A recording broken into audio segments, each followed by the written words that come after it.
Ça a commencé à se manifester hier, mais merci Seigneur. Merci Seigneur pour les micros. Et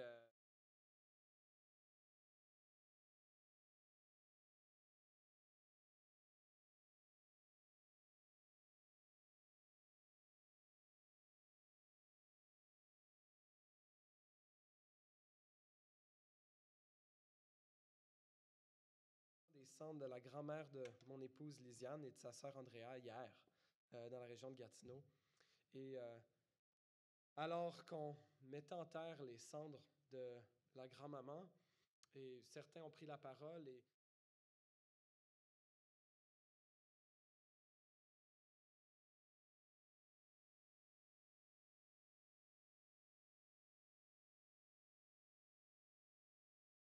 être ensemble en famille, chérir les bons souvenirs.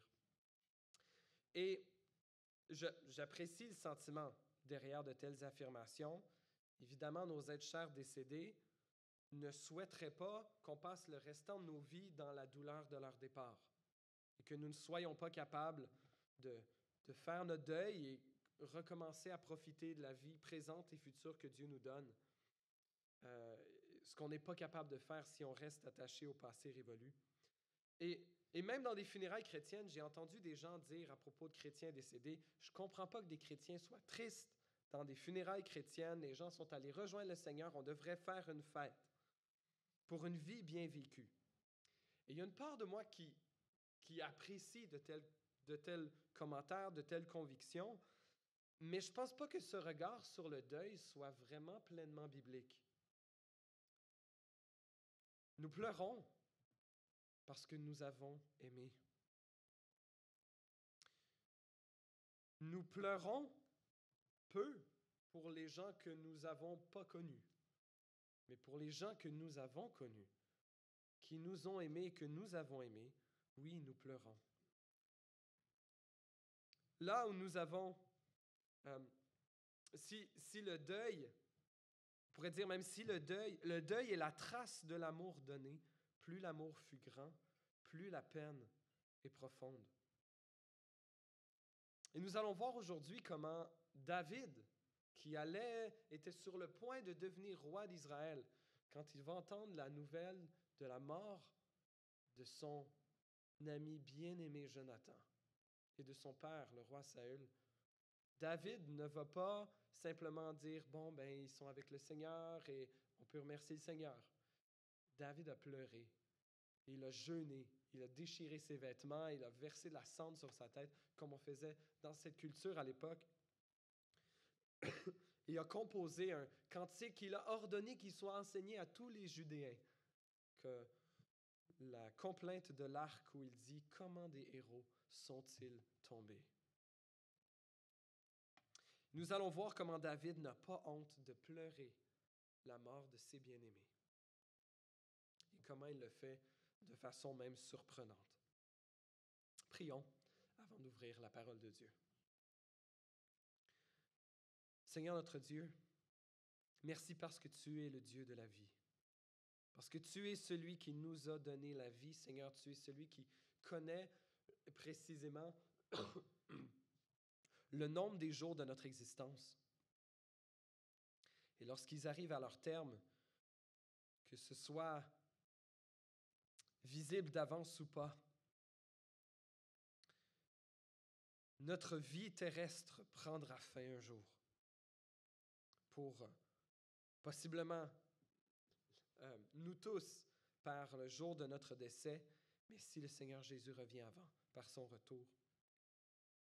Enseigne-nous, Seigneur, à propos du deuil aujourd'hui. Enseigne-nous à propos de toi. Et permets que nos cœurs prompts à être distraits par toutes sortes de choses, Seigneur, puissent être prêts à entendre ce que tu veux nous dire, chacun d'entre nous, ce matin. Dans le nom de ton Fils Jésus, nous te prions. Amen. On va regarder aujourd'hui non seulement le dernier chapitre de 1 Samuel, on va terminer notre série dans 1 Samuel, mais on va commencer notre série de 2 Samuel. Non, c'est pas vrai. On va commencer une autre série la semaine prochaine, mais on ne sera pas dans 2 Samuel. Ça sera pour une autre fois, peut-être l'année prochaine, qu'on aura la suite de l'histoire.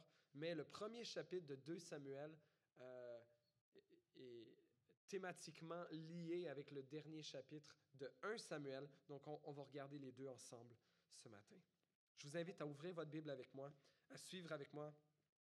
On va d'abord lire 1 Samuel 31, qui nous relate la bataille de Gilboa avec la mort de Saül et de Jonathan. Donc, si vous étiez ici dans les dernières semaines, on est à la suite du chapitre 28. Il y a une grande offensive des Philistins qui s'était préparée à la ville de Sunem. Donc, les Philistins s'étaient rassemblés à Aphek. Ils ont monté jusqu'à Sunem. On sait que le roi Saül, roi d'Israël, avait rassemblé son armée sur le mont Gilboa à Jizréel.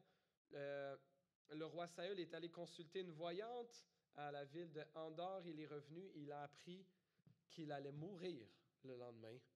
Et on va voir aujourd'hui, le texte ne nous donne pas beaucoup de détails. C'est assez direct. Le récit de comment Saül et 3 de ses fils vont périr dans cette terrible défaite d'Israël. Lisons ensemble 1 Samuel chapitre 31. Je lis la parole de Dieu.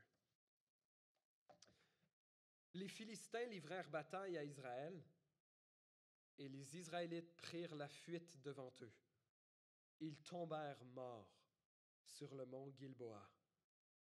Les Philistins rattrapèrent Saül et ses fils, et ils tuèrent Jonathan, Abinadab et Malki-Shoua, les fils de Saül. L'effort du combat porta sur Saül. Les archers le touchèrent et le blessèrent grièvement. Saül dit alors à son porteur d'armes, « Tire ton épée et transperce-moi. Sinon, ce seront ces incirconcis qui viendront le faire, et ils me feront subir leur mauvais traitement. » Son porteur d'armes ne voulut pas le tuer, car il était rempli de peur. Alors, Saül prit son épée et se jeta dessus. Voyant Saül mort, son porteur d'armes se jeta aussi sur son épée, et il mourut avec lui. C'est ainsi que Saül et ses 3 fils, son porteur d'armes, et tous ses hommes moururent en même temps dans cette journée. Lorsqu'ils virent que les Israélites s'enfuyaient et que Saül et ses fils étaient morts, ceux d'Israël qui étaient de l'autre côté de la vallée et de l'autre côté du Jourdain abandonnèrent leur ville pour prendre aussi la fuite. Les Philistins allèrent s'y installer. Verset 8. Le lendemain, les Philistins vinrent pour dépouiller les morts, et ils trouvèrent le cadavre de Saül et de ses 3 fils sur le mont Gilboa. Ils coupèrent la tête de Saül et le dépouillèrent de ses armes. Puis ils les firent circuler dans tout le pays des Philistins pour annoncer la nouvelle dans les temples de leurs idoles et parmi le peuple. Ils déposèrent les armes de Saül dans le temple des Astartés et ils attachèrent son cadavre sur les murs de Beth-Shan. Lorsque les habitants de Jabès en Galaad apprirent ce que les Philistins avaient fait à Saül, tous les hommes vaillants se levèrent. Après avoir marché toute la nuit, ils arrachèrent les cadavres de Saül et de ses fils des murs de Beth-Shan. Ensuite, ils revinrent à Jabès, où ils les brûlèrent. Ils prirent leurs ossements et les enterrèrent sous le tamari à Jabès. Puis, ils jeûnèrent pendant 7 jours. On voit dans cette première partie de notre texte d'aujourd'hui l'horrible défaite. L'armée d'Israël est défaite, complètement vaincue. Le roi est tué. Il s'enlève la vie lui-même pour éviter de tomber entre les mains de ses ennemis, ne voulant pas subir leur mauvais traitement, comme il le mentionne. Peut-être que vous vous souvenez dans 1 Samuel 13, je pense, 1 Samuel 15, lorsque Saül lui-même devait aller faire le combat aux Amalécites, il avait pris vivant le roi Agag, le roi amalécite, n'avait pas voulu le tuer, voulant probablement lui réserver des traitements de torture et de honte publique. Et Saül peut-être savait très bien ce que lui voulait faire à Agag à l'époque, et lui-même veut éviter de subir un tel traitement.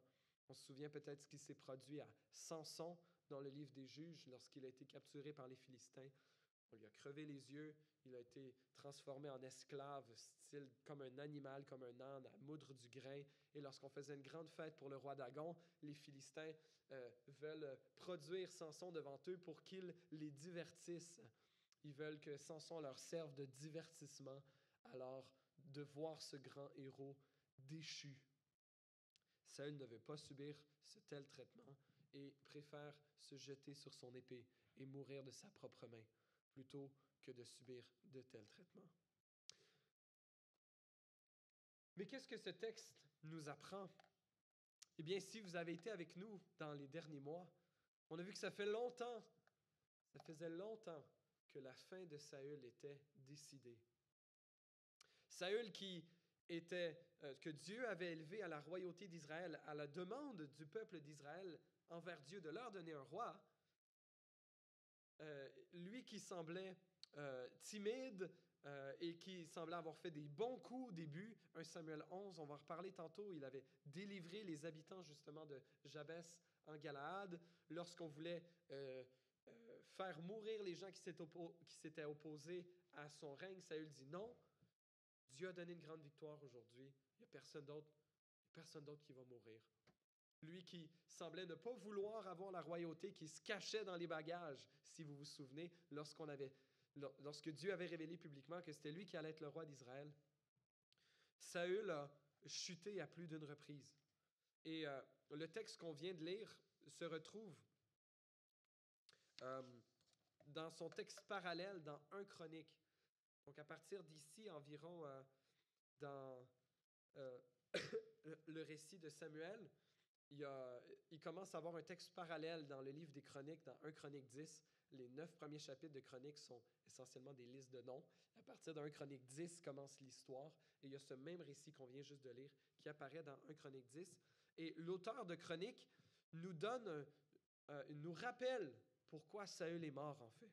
Il dit au verset 13-14 de 1 Chronique 10, Saül mourut à cause de l'infidélité dont il avait fait preuve envers l'Éternel, parce qu'il n'avait pas respecté la parole de l'Éternel, allant même jusqu'à interroger et consulter ceux qui invoquent les esprits. Il ne consultait pas l'Éternel, aussi l'Éternel le fit mourir et transféra la royauté à David, fils d'Isaïe. Dans 1 Samuel 13, Saül n'a pas attendu que Samuel arrive, a violé la loi en offrant un sacrifice lui-même, alors qu'il n'était pas lévite, alors qu'il n'avait pas ce droit-là. Et il n'a pas attendu le temps de l'Éternel. Dans 1 Samuel 15, justement, dans cette offensive contre les Amalécites, n'avait pas accompli la parole de Dieu d'exterminer les Amalécites et leur bétail. Il avait pris plein de bétail pour les offrir à l'Éternel. Et Samuel lui avait dit de façon un peu brutale au nom de l'Éternel, « L'Éternel trouve-t-il autant de plaisir dans les holocaustes et les sacrifices que dans l'obéissance à sa voix? Non, l'obéissance vaut mieux que les sacrifices, et l'écoute attentive vaut mieux que la graisse des béliers. » Un verset plus loin, il dit, « Puisque tu as rejeté la parole de l'Éternel, il te rejette aussi comme roi. » Le roi Saül a payé de sa vie les conséquences de sa désobéissance. Il meurt pour son péché. Il meurt pour ses péchés. Et en cela, Saül n'est pas très différent de nous tous. Vous connaissez peut-être ce passage bien connu dans l'Évangile selon Romains qui dit « Car le salaire du péché, c'est la mort. » C'est la juste rétribution, c'est le salaire. On a un salaire qu'on mérite pour un travail. Eh bien, le mérite du péché, notre mérite pour le péché, c'est la mort. Comme Saül, dans ce monde brisé, c'est une des condamnations que Dieu a mis sur ce monde brisé à cause du péché que nous allons mourir. Mais dans cette mort, la mort de Saül qui est terrible, qui est sans espoir, il y a la mort aussi de son fils Jonathan qui, lui, a été fidèle à Dieu jusqu'au bout. On va le voir au prochain chapitre, comment David va pleurer particulièrement la mort de son ami, Jonathan. Jonathan qui, lui-même, avait été prêt à concéder la royauté à David, reconnaissant que c'était David que Dieu avait placé pour ce poste. On l'a vu à travers les derniers mois. Et qu'il était prêt, heureux même, d'être en tant qu'ami loyal de David, qu'ils avaient fait alliance ensemble, même leurs deux familles, qu'il dit, moi je serai ton bras droit, c'est toi qui vas être roi d'Israël, et moi je serai ton bras droit.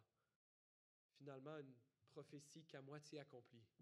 David sera roi d'Israël, mais Jonathan, lui, meurt avec son père. Et en ça, Jonathan meurt dignement, fidèle à son appel, d'avoir été fidèle à David, fidèle, sujet de son père, lui est prêt à faire face à la mort, jusqu'au bout, fidèle à l'Éternel, mourant dignement. Et une des questions qui peut-être ce texte suscite pour nous, et à quelques reprises à travers la Bible, est-ce qu'on peut être chrétien et suicidaire? Est-ce qu'un chrétien peut vivre un tel niveau de détresse, un tel niveau de désespoir que d'en venir à s'enlever la vie? Eh bien, certains ont l'impression que non, c'est impossible pour un chrétien de faire cela. Un chrétien ne peut jamais se suicider. Si quelqu'un s'enlève la vie, c'est la preuve qu'il n'était pas chrétien ou que c'est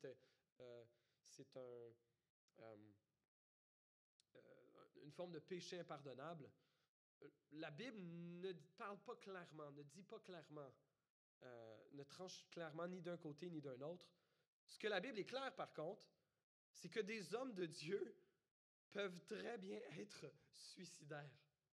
C'est-à-dire voir une détresse si grande, vivre une souffrance si profonde qu'il leur semble que la seule solution possible, c'est de mourir, quitte à mourir de leurs propres mains. Peut-être vous souvenez-vous certains personnages bibliques, Job, ayant tout perdu, affligé durement par Satan, que Dieu lui permet, et qui demande à Dieu, enlève-moi la vie, fais-moi mourir, je ne suis plus capable de vivre. Peut-être qu'on pense aussi à Élie, le prophète. Je pense que c'est dans la fin de 1 Roi. Après sa grande victoire spirituelle sur le mont Carmel, que Dieu démontre que c'est lui, c'est l'Éternel démontre que c'est lui qui est Dieu, que ce n'est pas Baal, et les prêtres de Baal sont mis à mort. Mais le peuple, on dirait que ça ne change rien. Et la reine de l'époque du royaume d'Israël, Jézabel, veut le mettre à mort. Élie s'enfuit, réussit à aller se cacher et dit à Dieu, enlève-moi la vie, tue-moi, je ne suis plus capable. Un autre, peut-être, auquel on pense, le prophète Jérémie, lui aussi, qui demande à Dieu qu'il préfère la mort à continuer à vivre. La vie chrétienne ne sera pas exempte de tels tourments.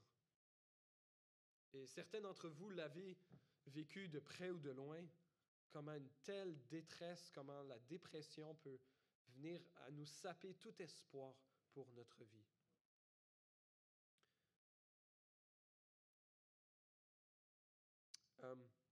J'aimerais, si c'est votre cas aujourd'hui ou si c'est votre cas dans le futur, je vous supplie, je vous encourage de considérer que le suicide n'est pas la bonne solution.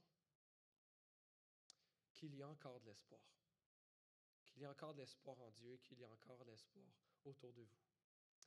Si pour vous-même ou pour un proche ou pour le deuil d'un proche, il y a des lignes ouvertes 24/7 au Canada. On a des services, entre autres le 988 sur votre téléphone. Vous pouvez texter 988, vous pouvez appeler 988, c'est comme le 911, la ligne d'urgence pour le suicide. Et il y a là aussi, vous pouvez pouvez avoir accès 988.ca. Il y a du soutien en ligne par clavardage, par téléphone. Il y a des bons outils pour vous-même si vous vivez un deuil lié au suicide, si vous vivez de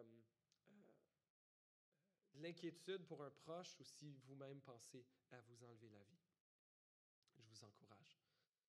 Il y a encore de l'espoir. Et ce n'est pas la volonté de Dieu que nous attentions à notre propre vie. Dieu a dit, tu ne tueras point, ça inclut nous-mêmes. C'est Seigneur, c'est celui qui donne la vie et qui la reprend. Alors sachons l'honorer, même dans notre détresse. Allons chercher de l'aide. Il y a de l'aide. Il y a de l'aide auprès de Dieu, il y a de l'aide au Canada.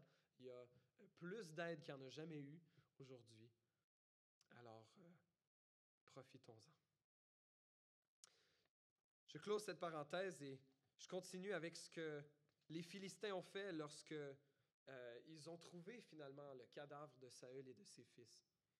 Ils en ont profité pour dépouiller Saül et ses fils de leurs armes, Saül de sa tête, et ils les font parader dans le temple, dans le temple de leurs idoles. Et il y a là non seulement une honte pour Saül et ses fils, mais même une honte sur l'Éternel.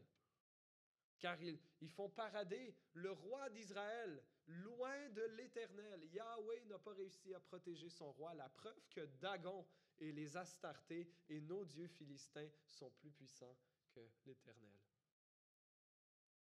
Et pour les Israélites, sans doute que cette honte, que non seulement leur roi soit ainsi exposé en honte publique, mais que le nom de leur Dieu est ainsi profané, c'est une grande tristesse pour le peuple de Dieu. Et ainsi pour nous, lorsque le nom de Dieu est similairement éhonté. Cependant, on voit le courage des hommes vaillants de la ville de Jabès en Galaad. Je vais remonter à notre carte. La bataille du mont Gilboa a lieu ici. Saül et ses fils meurent ici. Et on dirait que les Philistins prennent le contrôle de toute la vallée de Jizréel. Ça dit que les Israélites qui étaient de l'autre côté, ça c'est la vallée de Jizréel ici, qui se rend jusqu'au Jourdain. Là, c'est le sud du lac de Galilée, le lac de Génézareth. Et la vallée de Jizréel ici tombe complètement entre les mains des Philistins. Ils prennent possession de la ville de Beth-Shan ici, là où ils exposent publiquement, clouent sur les murs de la ville les cadavres de Saül et de ses fils qui sont morts. Mais les habitants de Jabès en Galaad, ici, lorsqu'ils l'apprennent, font une marche de nuit, traversent le Jourdain et mettent en péril leur propre vie pour aller descendre sur les murs de la ville. Ils auraient très bien pu être attaqués par les soldats philistins s'ils les avaient vus, ou peut-être s'ils n'étaient pas trop saoux. On ne sait pas comment ils ont réussi, mais réussissent à aller amener les corps, les ramener pendant la nuit jusqu'à leur ville, où ils brûlent les cadavres, ce qui n'était pas commun à l'époque. En général, les cadavres, les corps étaient toujours enterrés. On a très peu d'exemples dans l'Ancien Testament où ils sont incinérés. Peut-être qu'ils étaient trop mutilés ou peut-être qu'ils voulaient éviter qu'ils soient de nouveau repris, déterrés et mutilés. En tout cas, ils les brûlent, ils enterrent leurs ossements et leur donnent un enterrement digne. Ils mettent en danger leur propre vie. Et si vous vous souvenez, Jean-François avait prêché sur ce texte dans 1 Samuel 11. Ça fait quelques mois. Lorsque Saül venait d'être oint roi, mais n'avait rien accompli comme roi, il y avait un roi ammonite, Nakash, dans cette zone-là, qui était venu à Jabès en Galaad et ils allaient se rendre. Et le roi Nakash, ils ont dit, OK, on va se rendre à toi. Et le roi Nakash a dit, on va tous vous crever l'œil droit. Ce qui allait les rendre incapables au combat, incapables de tirer à l'arc, incapables de se battre comme il faut devant les boucliers. Ils étaient tous droitiers. Alors, juste avec l'œil gauche, ça les rendrait totalement hors de combat. Et ils envoient de l'aide. Et Saül, ça dit qu'il est rempli de l'Esprit de Dieu. Et il coupe un bœuf en morceaux, il envoie les morceaux partout, il dit, vos bœufs vont être traités de la même façon si vous ne vous levez pas tout de suite à ma suite pour qu'on aille secourir les habitants de Jabès en Galaad, spécifiquement. Et l'Esprit de Dieu soulève l'armée d'Israël et ils font une attaque surprise et renversent l'attaque du roi Nakash-Lamonite et sauvent la ville de Jabès en Galaad. Et c'est possible même que certains des ancêtres de Saül, une arrière-grand-mère, venaient de Jabès en Galaad. L'histoire de Juges 19 à 21, si vous voulez avoir les détails. Une autre histoire pas très jolie dans la Bible. Mais les habitants de Jabès en Galaad, eux, n'avaient pas oublié. Peu importe les erreurs ou les péchés que Saül avait faits, ils se souvenaient comment il avait sauvé leur ville. Et ils sont prêts à mettre leur propre vie. Ils ont cette dette de gratitude envers Saül que d'être prêts à mettre leur vie en danger pour lui donner à leur roi un enterrement digne. Chers amis, peut-être que des gens ont fait de grands sacrifices pour nous. Sommes-nous reconnaissants? Sommes-nous reconnaissants envers eux? Ça nous rappelle le grand sacrifice que Jésus a fait envers nous. Sommes-nous reconnaissants envers lui? Romains 13, verset 8 nous dit « N'ayez de dette envers personne, ne devez rien à personne, si ce n'est de vous aimer les uns les autres. Car celui qui aime a accompli la loi. » Voyons cet amour manifesté aussi lorsque David va lui-même recevoir les nouvelles tragiques de ce qui s'est passé sur le mont Gilboa. On va avancer. Notre deuxième partie de texte. Il y a eu l'horrible défaite et maintenant l'horrible nouvelle. Je lis la suite dans 2 Samuel, chapitre 1, on va lire les versets 1 à 16. Voici la parole de Dieu. Après la mort de Saül, David, qui avait battu les Amalécites, si vous vous souvenez le texte qu'on avait vu la semaine passée, chapitres 29 et 30 de 1 Samuel, était revenu à Tsiklag, la ville où il habitait, et il y passa 2 jours. Le 3e jour, un homme arriva du camp de Saül, les habits déchirés et la tête couverte de terre. Petite parenthèse, ce qui est un signe de deuil. Fin de la parenthèse. Lorsqu'il fut en présence de David, il se jeta par terre et se prosterna. David lui demanda, « D'où viens-tu? » L'homme lui répondit, « Je me suis échappé du camp d'Israël. » David lui dit, « Que s'est-il passé? Dis-le-moi donc. » Il répondit, « Le peuple s'est enfui du champ de bataille. Beaucoup d'hommes sont tombés et sont morts. Même Saül et son fils Jonathan sont morts. » David dit au jeune homme qui lui apportait ces nouvelles, « Comment sais-tu? Comment sais-tu que Saül et son fils Jonathan sont morts? » Le jeune homme qui lui apportait ces nouvelles répondit alors, « Je me trouvais sur le mont Gilboa. Or Saül s'appuyait sur sa lance, et les chars et les cavaliers le serraient de près. Il s'est retourné, m'a aperçu et m'a appelé. J'ai dit, me voici. Il m'a demandé, qui es-tu? Je lui répondis, je suis Amalécite. Il a dit, approche-toi donc et donne-moi la mort, car je me sens mal, même si je suis encore plein de vie. Je me suis approché de lui et lui ai donné la mort, sachant bien qu'il ne survivrait pas à sa défaite. J'ai retiré la couronne qui était sur sa tête et le bracelet qu'il avait au bras, et je te les apporte ici, mon Seigneur. » David attrapa ses habits et les déchira. Et tous les hommes qui étaient auprès de lui firent de même. Ils furent dans le deuil. Ils pleurèrent et jeûnèrent jusqu'au soir à cause de Saül, de son fils Jonathan, du peuple de l'Éternel et de la communauté d'Israël, parce qu'ils étaient tombés par l'épée.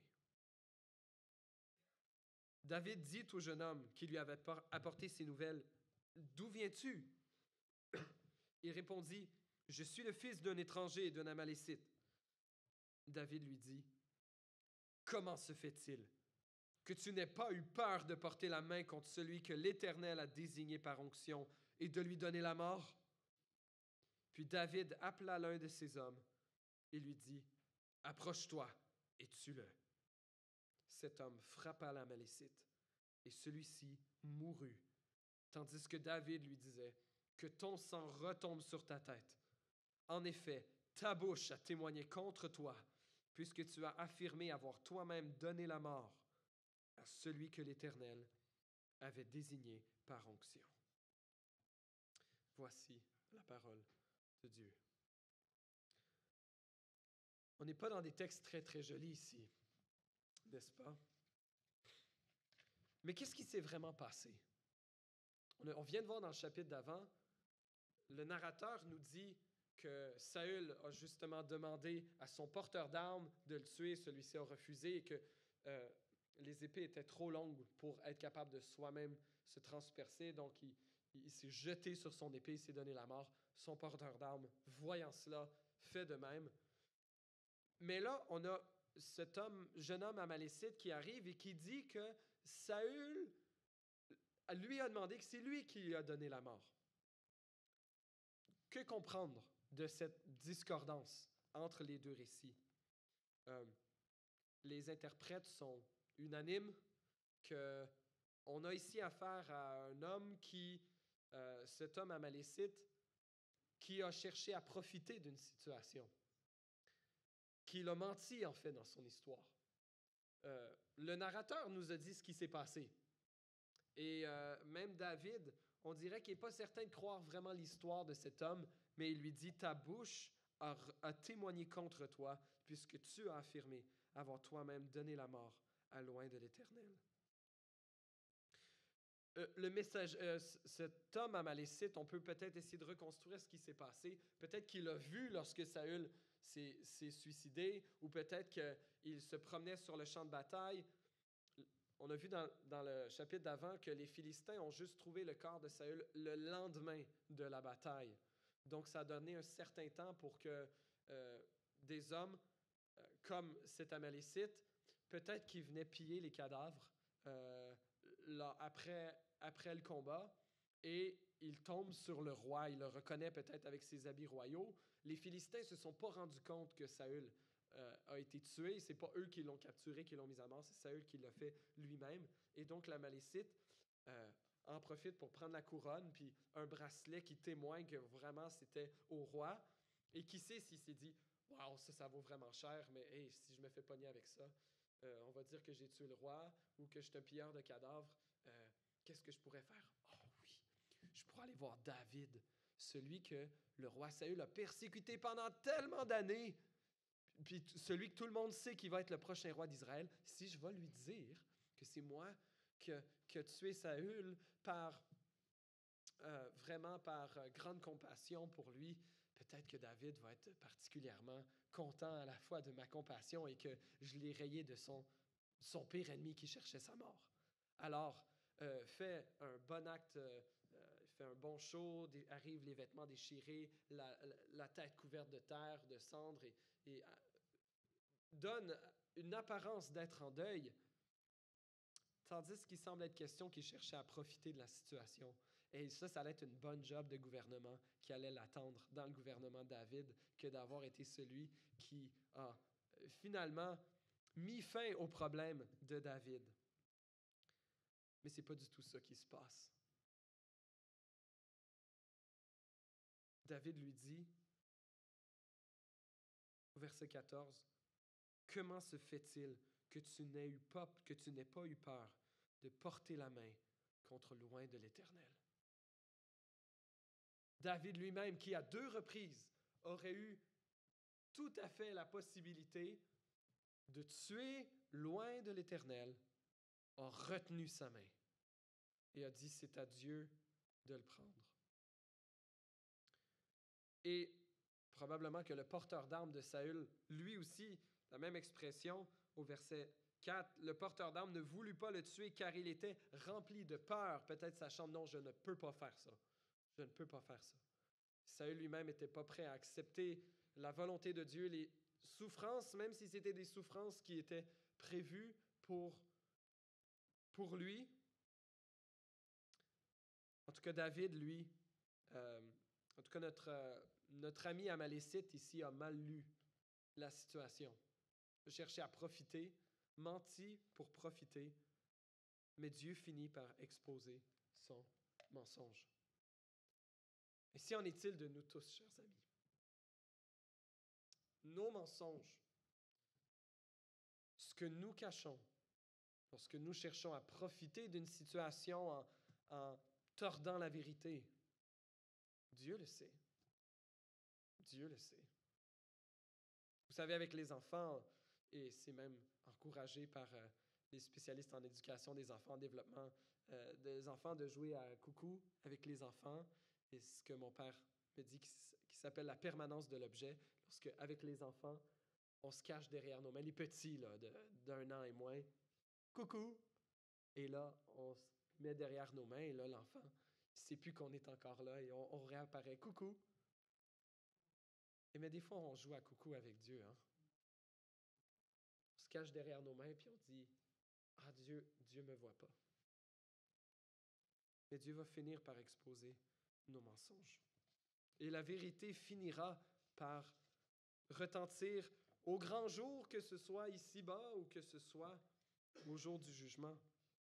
Dans Luc 12, au verset 2, Jésus nous dit, « Il n'y a rien de caché qui ne doive être découvert, ni de secret qui ne doive être connu.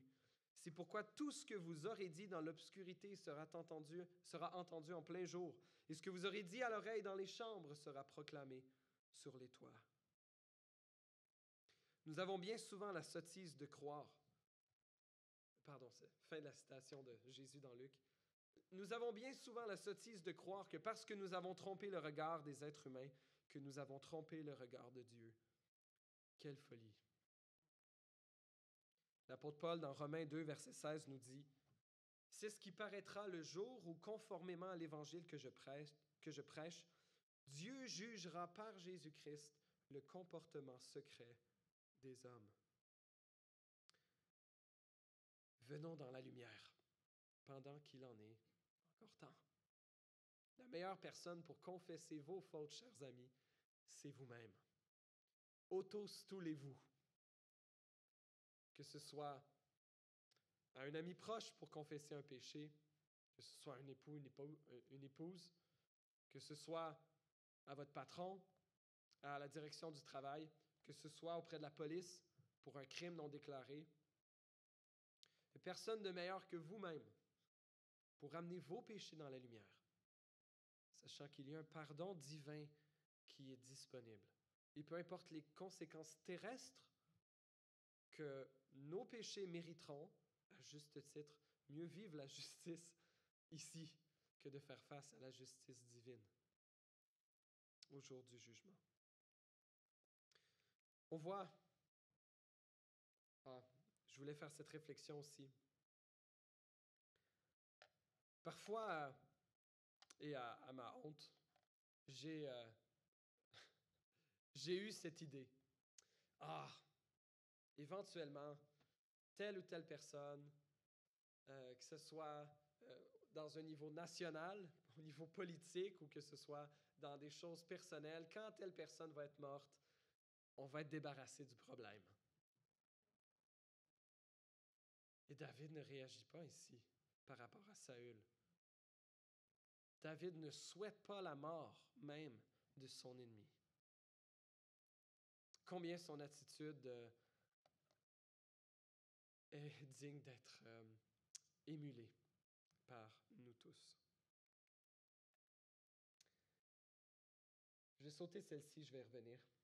On va aller au texte, la fin du chapitre 1, où David compose un chant, une oraison funèbre sur Saül et Jonathan. 2 Samuel, chapitre 1, versets 17 à 27.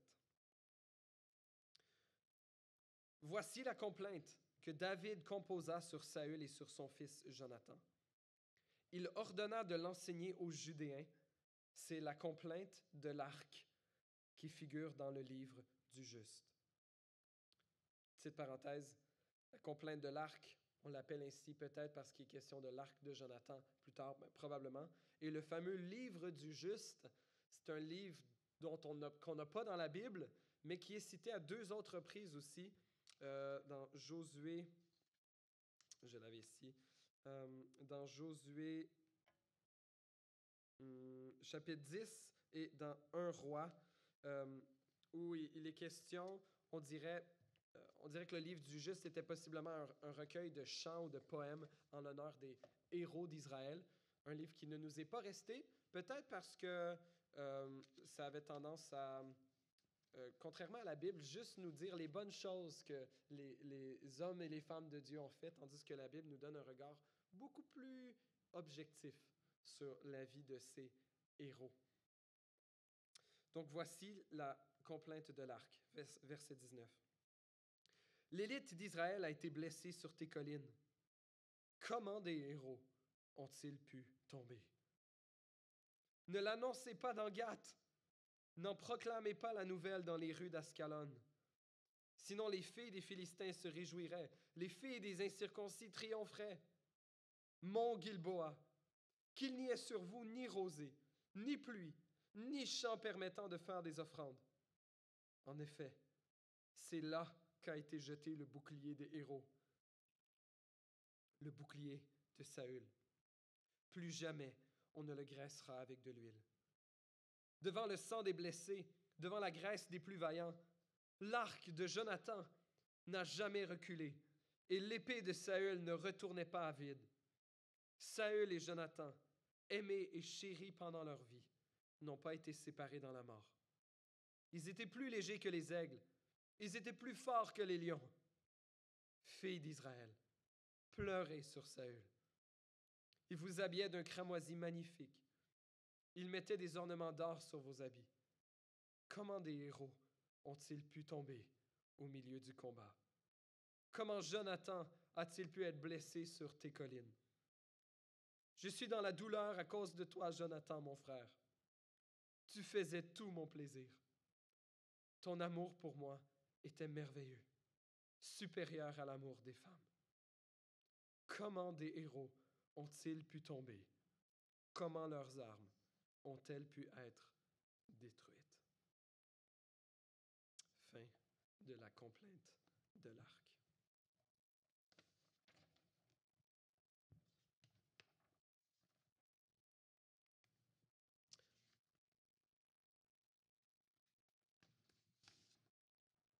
On voit dans ce texte comment l'amour de David, particulièrement pour Jonathan, je crois, pleure la séparation de son ami et pleure la mort du roi d'Israël également.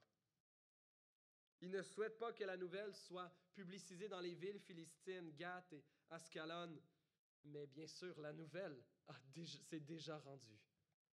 Et même au verset 21, il dit, sur le mont Gilboa sur lequel Jonathan et ses fils sont tombés, qu'il n'y ait plus de bénédiction sur vous, qu'il n'y ait plus ni rosée, ni pluie, ni champ permettant de faire des offrandes.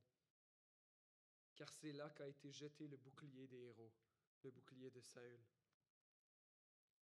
Oui, David pleure la mort, pleure cette séparation. David pleure particulièrement son amitié avec Jonathan. Et il dit au verset 26, « Je suis dans la douleur à cause de toi, Jonathan, mon frère. Tu faisais tout mon plaisir. Ton amour pour moi était merveilleux, supérieur à l'amour des femmes. » Certains y lisent une relation homosexuelle entre David et Jonathan. Je ne pense pas que c'est bien lire le texte dans son contexte que d'y voir une telle lecture. D'ailleurs, David n'est pas mon modèle en ce qui est de son amour marital. Lui qui était déjà rendu à au moins 2 épouses, qui va en avoir beaucoup plus. Je ne sais pas quel genre de relation David avait avec sa femme, mais j'imagine dans des relations polygames, tu n'es jamais si proche. David, je pense, n'était pas particulièrement un modèle d'amour marital, mais il avait en Jonathan une amitié, une intimité émotionnelle, de cœur, probablement spirituelle, qui dépassait celle que lui avait avec des femmes.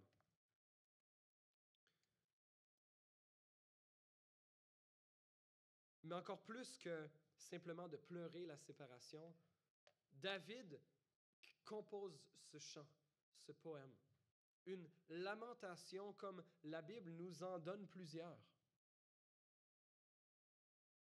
Et un peu contrairement à la pensée contemporaine en Occident, qu'on ne doit pas trop être triste, qu'on ne doit pas trop pleurer, que les gens n'aimeraient pas ça, qu'on soit triste de la mort de nos bien-aimés.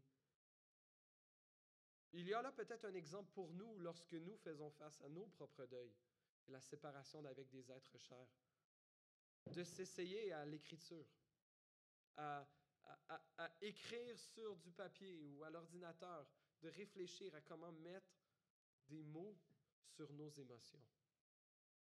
Certes, l'Esprit intercède pour nous, nous dit Paul dans Romains 8, par des soupirs inexprimables quand nous ne sommes pas capables de prier.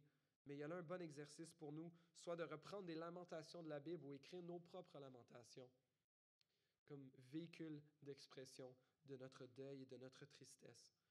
Lorsque la mort, un de nos plus grands ennemis, nous arrache ceux que nous avons aimés. Une dernière chose que j'aimerais qu'on retire de ce texte, c'est comment David bénit ses ennemis jusqu'à la fin. David ne danse pas sur la tombe de Saül, loin de là. Alors qu'il aurait été très justifié de dire « Finalement, je suis débarrassé de ce méga problème. Finalement, Dieu m'a fait justice même. » David honore la mémoire de Saül, probablement à cause de son amour, l'amour de David envers son fils Jonathan, qu'il les met un peu ensemble comme des héros d'Israël.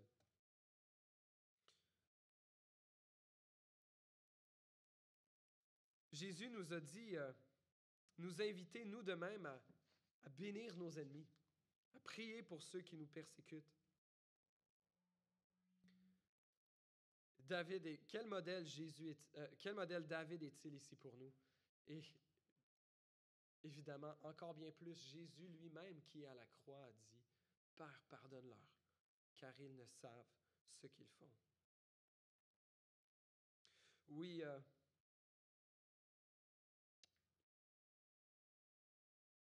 je voulais vous partager,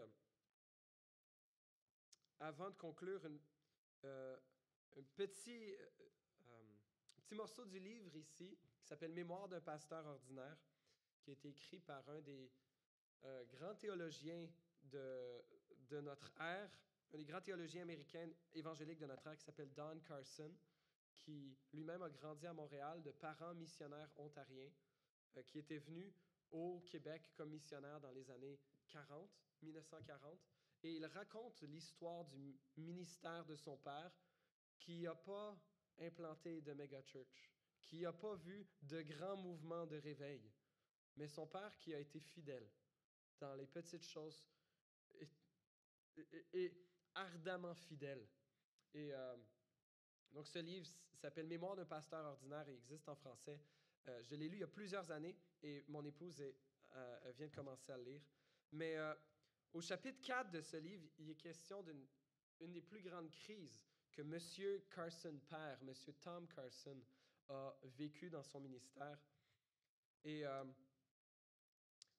j'essaie de simplifier la situation, mais le président de leur association d'église à l'époque était un homme qui avait ardemment défendu l'inhérence des Écritures dans les années 1920. Il y avait une grande controverse dans les églises baptistes en Ontario, les églises baptistes canadiennes. Il y avait un professeur au séminaire qui enseignait que les miracles de l'Ancien Testament n'étaient pas vrais, que la Bible n'était pas... etc., qui remettait en question la véracité des textes bibliques. Et le président de l'association d'église, M. T.T. Shields, avait été très influent à lutter pour la vérité de l'Évangile et pour la vérité de la parole. Et même, ils avaient parti un nouveau séminaire le Seigneur a protégé un peu les églises baptistes dans ces années-là à travers le leadership de M. Shields, d'une dérive libérale qui finit presque toujours par une mort de ces mouvements d'Église dans les générations qui suivent. Mais M. Shields, un peu fort d'avoir été un grand combattant durant cette époque, s'en est un peu fait sa mission que de chercher des bébites partout, puis de chercher même parmi ses proches conseillers, parmi leurs proches, des gens qui ne faisaient pas les affaires comme il faut, puis il a été source de division après division après division parmi les églises baptistes à cette époque-là. Et M. Tom Carson avait mentionné... Oh là là, mon histoire s'en vient un peu trop longue. Toujours est-il que M. Tom Carson a fait quelque chose qui a déplu à M. Shields. Et M. Shields, M. Tom Carson avait besoin des églises partenaires de leur mission. Ils étaient sur le point d'acheter un bâtiment d'église à Drummondville. On est en 1948.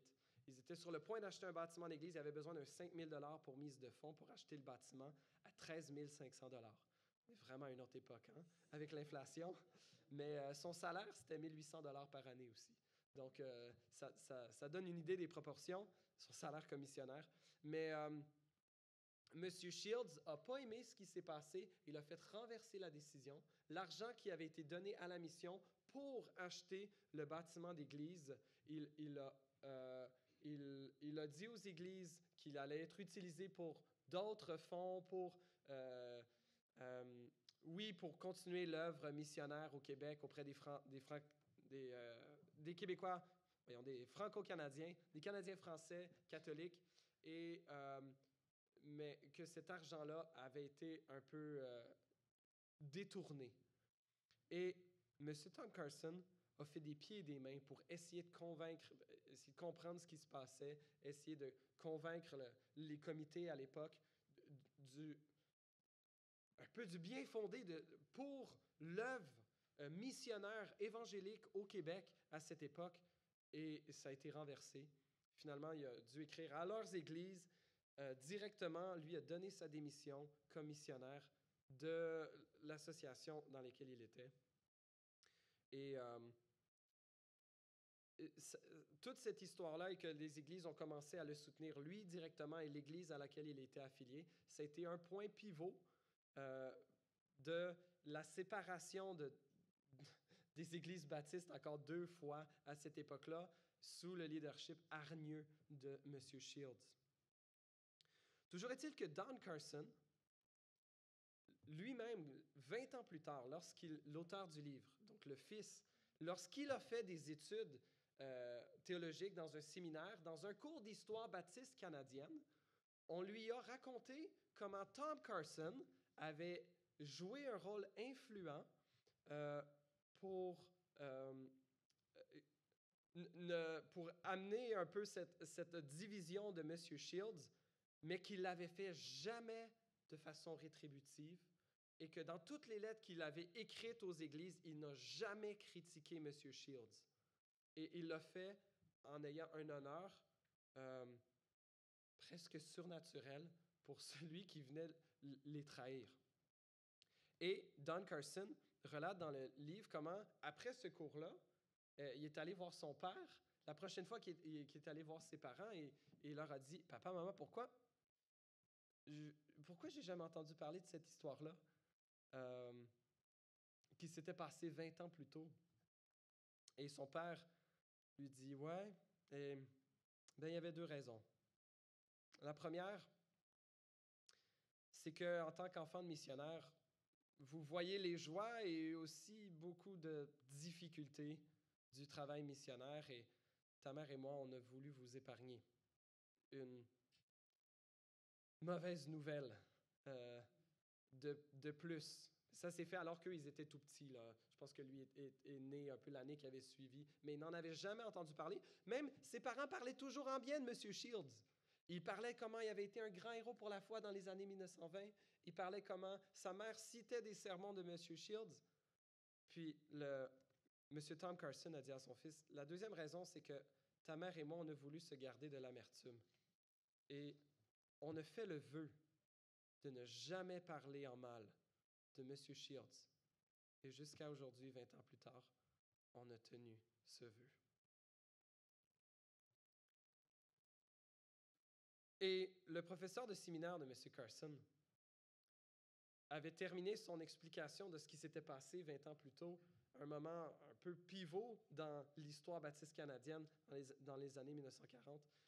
Et le professeur de séminaire avait dit, une des premières choses que j'ai hâte de voir en arrivant au ciel, c'est la couronne de Tom Carson. Imaginez être le fils, entendre ça de la part de son prof, d'une histoire que tu n'as jamais entendu parler, parce que tes parents ont fait le vœu de ne jamais parler en mal de quelqu'un qui leur a qui avait suscité la pire crise de leur ministère missionnaire. J'aimerais conclure avec ceci. Le fait que Saül soit mort pour ses péchés nous rappelle la mort d'un autre roi, le descendant de la nouvelle lignée qui allait commencer par David. Un autre roi qui allait mourir pour les péchés, mais pas pour ses péchés. Un roi qui allait mourir pour nos péchés. Et lui, innocent, dont le corps allait être mutilé sur une croix également, qui allait être enterré avec honneur, mais dont le corps et les os ne resteraient pas en terre. Et je ne sais pas si il existe encore la tombe de Saül. On apprend plus tard dans 2 Samuel qu'elle a été déplacée. Les os de Saül et de ses fils ont été rapatriés à la fin de 2 Samuel, plus proche de l'endroit où il a grandi. Mais notre Seigneur Jésus, lui, n'est pas resté dans sa tombe. Lui est ressuscité le 3e jour, prouvant qu'il avait vaincu notre péché et la mort une fois pour toutes. Et le véritable roi du véritable peuple de Dieu par la foi règne désormais pour toujours sur son royaume. Il reviendra un jour pour juger le monde entier. Il va établir son royaume de paix dans les nouveaux cieux et la nouvelle terre. Et par la foi, nous pouvons entrer. Nous sommes invités à entrer dans ce royaume. Or, nous savons, un peu comme le messager amalécite disait que c'est lui-même qui avait tué le roi, eh bien, c'est nos péchés aussi qui ont crucifié Jésus. C'est nos péchés qui ont contribué à sa mort. Et pourtant, il nous offre la vie et le pardon. Chantons-le.